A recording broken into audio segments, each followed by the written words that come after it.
In this video, we're going to develop the logistic regression model and talk about the function that we're going to use to represent our hypothesis in logistic regression. We're interested in a classification where we have class labels y that are either 0 or 1 that we want to predict. And as we discussed earlier, one of the properties we might want of a classifier is maybe we want a hypothesis to output values that are between 0 and 1. In case you haven't seen this notation before, this thing just represents the set of our real numbers between 0 and 1, including the endpoints 0 and 1. And so, this line is just another way of writing that we want h of x, the output of a hypothesis, to be between 0 and 1. Now, similar to when we were developing linear regression, we're going to make a choice for how we represent the hypothesis. And in particular, for linear regression, we chose that linear function. For logistic regression, we're going to do something different. We're going to say the hypothesis is equal to, right, so this was linear regression. And for logistic regression, we're going to add an extra function, g, around that. This is going to be g of theta transpose x, where g is going to be a function that outputs values that lie between 0 and 1. And in particular, we're going to define g of z to be equal to 1 over 1 plus e to the negative z. And let me plot what that looks like. So if the horizontal axis is z, then g of z looks like that. So it outputs values between 0 and 1, and it crosses the vertical axis at 0.5, and g of z asymptotes at output value equal to 1.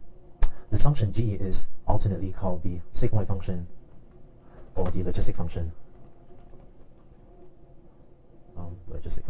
And the terms sigmoid function and logistic function are synonyms, and you can use either term to respond to refer to it. And this, of course, also gives rise to the name logistic regression for our algorithm.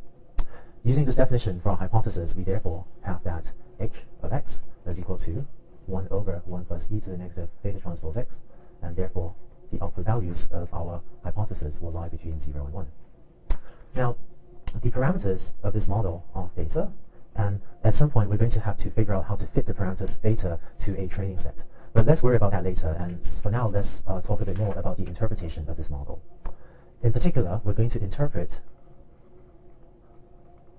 the output of our model as follows. We're going to say that we're going to interpret h of x to be equal to the algorithm's estimate of the probability that y is equal to 1 for a given input x. So what we want our algorithm to do is output a probability, or output an estimate of the probability that y is equal to 1. For example, in our breast tumor prediction example, if x is a feature vector, x0, x1, where x0 is, as usual, equal to 1, and x1 is, say, the tumor size, and if h of x for a trained set of parameters theta, if this output is 0.7, then we're going to interpret this as the algorithm telling us that there's a 70% chance that this patient has a malignant tumor. Okay. More formally, we write this as we say that let me write this here. We say that h of x is equal to the estimate of the probability that y equals 1 given x. And this is parameterized by theta. Okay, so h of x is, you pronounce this as probability of y equals 1 given x, so given an input x, and this distribution is parameterized by the parameters theta. So to wrap up this video, I have a quick question for you to answer. Under the logistic regression model, we have that h of x is this probability of y equals 1 given x and parameterized by theta. So this gives us our estimate of the probability that y is equal to 1. So what is our estimate of the probability that y is equal to 0, or what is p of y equals 0 given x parameterized by theta?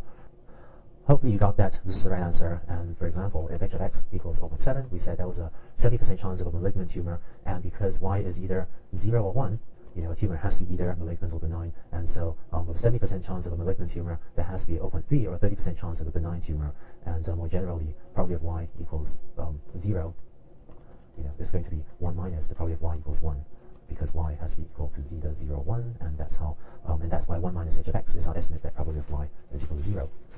So that's it for the logistic regression model and the interpretation. In the next video, we're going to begin to develop an optimization objective and algorithm for fitting the parameters.